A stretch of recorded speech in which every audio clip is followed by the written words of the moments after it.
देखा तो देख करके व्याकुल हो गया। सवेरा होते हुए वे विद्वान ब्राह्मणों को बुलाया और ब्राह्मणों को बुलाकर के अपने स्वप्न को उन सबके समक्ष रखा। तो ब्राह्मणों ने कहा कि इसका यही अर्थ है कि तुम्हारे पूर्वजों की ठीक से मुक्ति नहीं हो पाई है। यदि तुम उनकी मुक्ति के करना चाहते हो तो तुम्हें विशेष उपाय करने होंगे। तो उन्होंने कहा कि मैंने उनकी मुक्ति के लिए बहुत साधन किए, बहुत सारा धन दान किया, घोड़े हाथी आदि दान किए, बहुत कुछ किया, परंतु अभी उनको मुक्ति क्यों नहीं मिल पाई। तो ब्राह्मणों ने कहा कि इस स्वप्न का हम आपको पूरी तरह क्या फल होना चाहिए, क्या नहीं होना चाहिए, किस अपराध के लिए उनको मुक्ति नहीं मिली, हम अभी पूरी तरह आपको नहीं बता सकते हैं, लेकिन हम आपको एक रास्ता जरूर दिखा सकते हैं। आप जंगल में जाएं, जहां पर चंद्रमा के समान रोशनी उपस्थित होगी, वहां पर एक पर्वत ऋषि का आश्रम होगा और वो पर्वत ऋषि का जो आश्रम है वहां पर जाकर के आप उनका यदि सानिध्य लेंगे, उनको अपने स्वप्न के बारे में बताएंगे तो वो जरूर आपका स्वप्न का कोई ना कोई निराकरण कर देंगे, क्योंकि वो त्रिकालदर्शी हैं और अपनी त्रिकालदर्शिता से वो देख करके बता देंगे कि इसका क्या निराकरण हो सकता है और तुम्हें क्या करना चाहिए, इसका भी कोई ना कोई उपाय देंगे। राजा ने ब्राह्मणों की बात सुनी और सुनकर के धीरे धीरे जंगल की ओर आगे बढ़ा और बढ़कर के जब जैसे ही देखा तो वहां चंद्रमा की धीमी धीमी रोशनी हो रही थी और वहां पर एक मुनि तपस्या में लीन थे। वो तपस्या कर रहे थे तो राजा जाकर के उनके पास में बैठ गया और बैठ करके उन्हें प्रणाम किया। प्रणाम करके राजा ने कहा कि हे प्रभु, हम आपकी कुशल क्षेम तो पूछ नहीं सकते हैं, क्योंकि साधु संतों से हालचाल थोड़ी पूछा जाता है। हालचाल तो गृहस्थियों से पूछा जाता है जो आए दिन परेशान रहते हैं। साधु संत भगवान की तपस्या करते हैं, भगवान का जो सहारा लेते हैं, तो भगवान उनकी सारी समस्याओं का कोई ना कोई निदान जरूर कर देते हैं। तो कहा कि हम आपसे आपका कुशल क्षेम तो नहीं पूछ सकते हैं, परंतु आपके दर्शन से मेरा जीवन धन्य हो गया। तो साधु ने कहा कि कहो राजन, किस प्रकार से तुम्हारा आगमन हुआ है। तो राजा ने अपना सारा स्वप्न बताया कि इस प्रकार से आजकल रात में मुझे स्वप्न आते हैं कि मेरे पितर जो हैं वो कहीं ना कहीं नरक में पड़े हुए हैं और यातनाओं को भोग रहे हैं। तो पर्वत ऋषि ने अपनी त्रिकालदर्शिता से अपनी आंखें बंद की और बंद करके सारा हाल अच्छी तरह जान लिया। कहा कि राजन, तुम्हारे जो पिताजी थे उन्होंने अनेक विवाह किए और अनेक विवाह करने के बाद में अपनी पत्नियों के साथ में भेद किया। किसी को ज्यादा सम्मान दिया और किसी को कम सम्मान दिया। इसी अपराध के कारण अभी तक उनकी मुक्ति नहीं हुई है। श्रीमद् भागवत महापुराण में 28 प्रकार के नरकों का वर्णन है। जब परीक्षित महाराज ने पूछा कि ये नरक कहां पर हैं, तो उन्होंने बताया कि पृथ्वी से 99,000 योजन नीचे यम संयमनी पुरी है, वहीं पर ये सभी नरक हैं। तो इस प्रकार से तामिश्र, अंध्र तामिश्र, रौरव, महारौरव, कुंभीपाक, लाला, वक्ष आदि आदि करके 28 प्रकार के नरक हैं। इस संसार में जो भी व्यक्ति जिस प्रकार का पाप करता है उनको उस प्रकार से नरकों में यातना भोगनी पड़ती है। जैसे यहाँ पर कोई अपराध करता है तो उसको पुलिस पकड़ करके ले जाती है, कोर्ट उसको सजा देती है कि तुम्हें 4 वर्ष का कारावास दिया जा रहा है, तुम्हें 8 वर्ष का कारावास दिया जा रहा है। जितना भयंकर अपराध होता है उसी प्रकार से उसकी सजा भी निर्धारित की जाती है। ऐसा ही यमराज के दरबार में भी है। जो भी प्राणी पराई संपदा का हरण करता है या पर स्त्री या पर बच्चों का हरण कर लेता है तो उसको तामिश्र नामक नरक में ले जाकर के डाल दिया जाता है। तामिश्र नामक जो नरक है वहां की जो भूमि है तांबे की तरह एकदम तपती रहती है और उसी में उस जीव को पटक दिया जाता है तो अपने अपराध के कारण उसको बहुत यातना भोगनी पड़ती है। इसी प्रकार से जो जीव जंतुओं को काट काट करके खाता है और मांस भक्षण करता है तो शास्त्र उनके लिए कहते हैं कि वो यहाँ पर मांस भक्षण कर रहे हैं और वहां कुंभी पाक नामक नरक में अपना रिजर्वेशन भी साथ ही साथ करा रहे हैं। और कुंभी पाक नरक कैसा है, वहां पर तेल के बहुत बहुत बड़े बड़े कढ़ाई हैं जिनमें तेल उबल रहा है।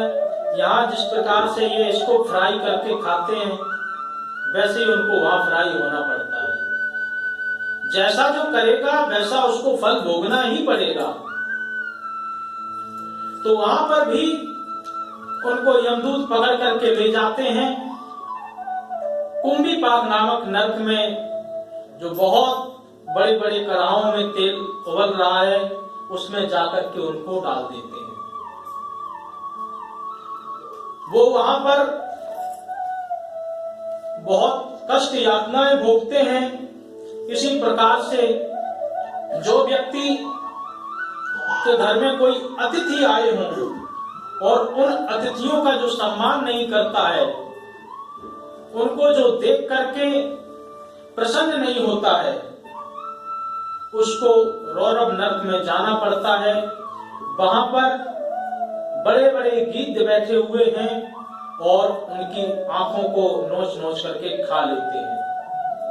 ऐसा शास्त्र बताते हैं। जिस प्रकार से दंड संहिता में धाराएं होती हैं, जिस प्रकार से दंड संहिता में धाराएं होती हैं, इसी प्रकार से श्रीमद् भागवत महापुराण के 5वें स्कंद के 28वें अध्याय में सभी 28 प्रकार के नरकों का वर्णन है। जो भी व्यक्ति उन नरकों के बारे में बार बार पढ़ेगा, विचार चिंतन करेगा तो इस संसार में पाप करने से वो जरूर डरेगा। तो श्रीमद् भागवत महापुराण में 5वें अध्याय के 28वें स्कंद को व्यक्ति को देखना चाहिए, पढ़ना चाहिए। तो इस प्रकार से मुनि पर्वत राज ने बताया कि राजन, तुम्हारे पिता ने अपनी पत्नियों के साथ में भेद किया और भेद करने के कारण ही उन्हें नरक में जाना पड़ा और अभी तक उनकी मुक्ति नहीं हुई। तब राजा ने कहा कि उनके उद्धार के लिए मैं क्या करूं? तो पर्वत मुनि ने कहा कि आप मार्गशीर्ष शुक्ल पक्ष की जो मोक्षदा एकादशी है, इस एकादशी का आप व्रत करें। इस एकादशी के व्रत करने का जितना भी पुण्य है, आप संकल्पित होकर के अपने पितरों के निमित्त, अपने पूर्वजों के निमित्त जितना भी पुण्य है उनको समर्पित करें। यदि ऐसा करते हो तो तुम्हारे पितरों की मुक्ति, तुम्हारे पिता की मुक्ति अवश्य हो जाएगी। राजा ने वही किया, घर पर लौट करके आया और अपने पत्नी, पुत्र, सभी कुटुंबी जनों के साथ में मोक्षदा एकादशी का व्रत किया। व्रत करने के बाद भगवान की विधिवत पूजा की, पूजा करने के बाद ब्राह्मणों को बुला करके ब्राह्मणों को उचित दान दिया और इसके प्रभाव से उनके जो पितर थे उनकी मुक्ति हो गई और आकाश से उनके लिए पुष्प वृष्टि भी हुई।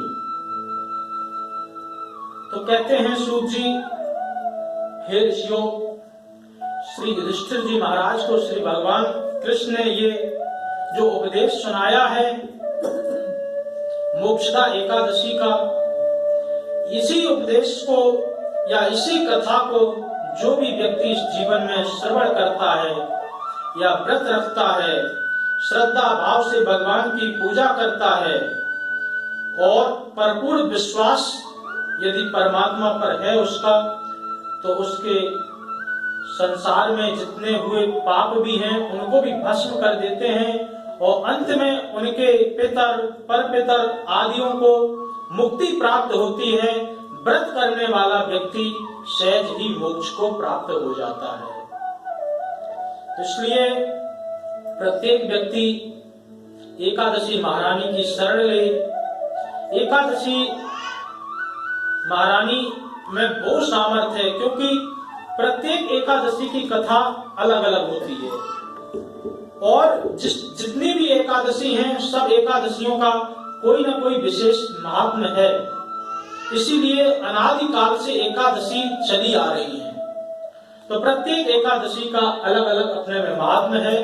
तो जीव एकादशी की शरण ले, एकादशी का व्रत रखे और एकादशी का यदि व्रत नहीं रख सकते हैं तो भगवान की उस दिन पूजा अर्चना विशेष करने की जरूरत है। वैसे एकादशी का मतलब होता है 11।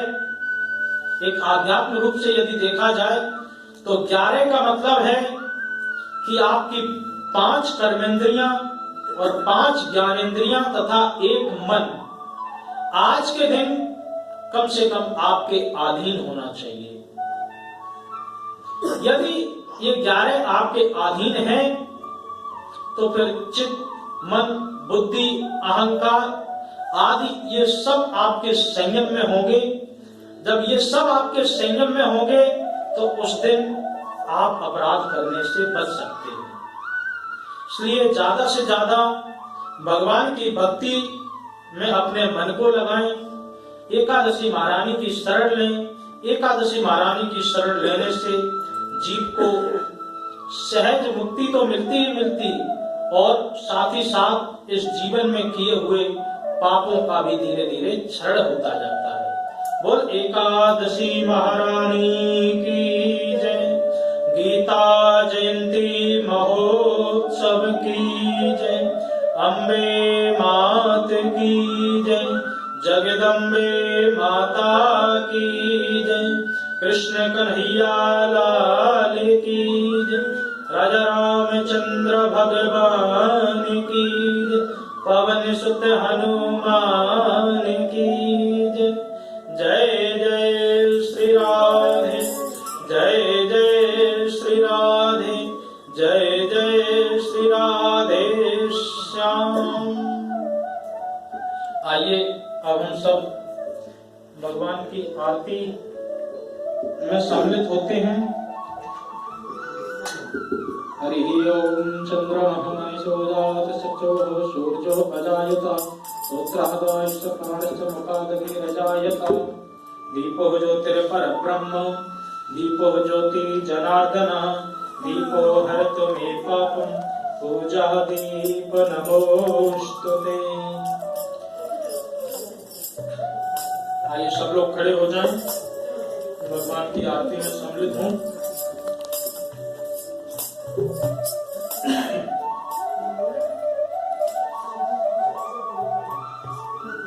श्री बांके बिहारी तेरी आरती गाओ।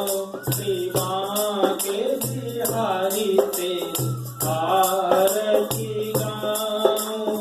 आरती गाओ जारे आपको मनाओ। आरती गाओ जारे आपको मनाओ। श्री बांके बिहारी तेरी आरती गाओ।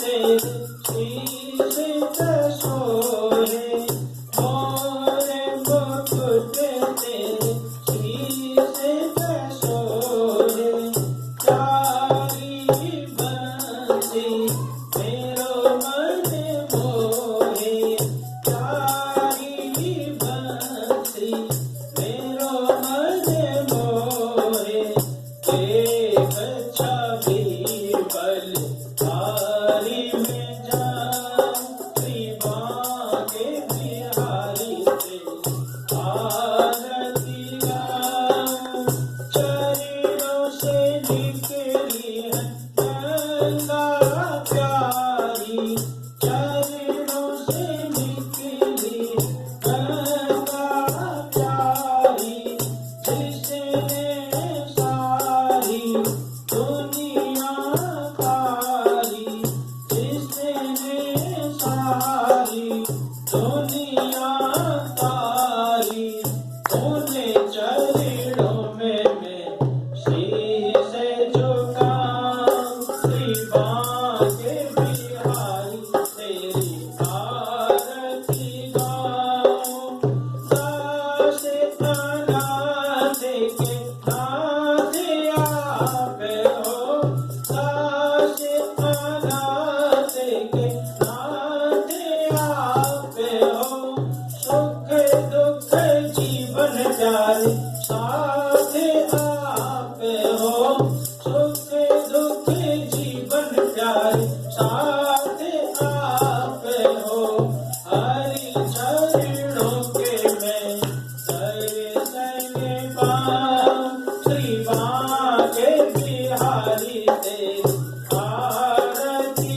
गाऊं, श्री हरिदास के प्यारे तुम हो, श्री हरिदास के प्यारे तुम हो, मेरे मोहन जीवन धन हो, मेरे मोहन जीवन धन हो, देख युगल छवि बल बल जाऊं, श्री बांके बिहारी आरती गाऊं, आरती गाऊं प्यारे आपको मनाऊं, आरती गाऊं प्यारे आपको मनाऊं, श्री बांके बिहारी तेरी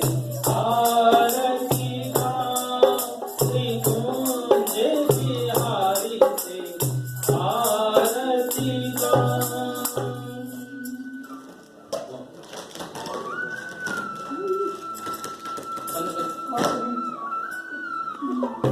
Thank you.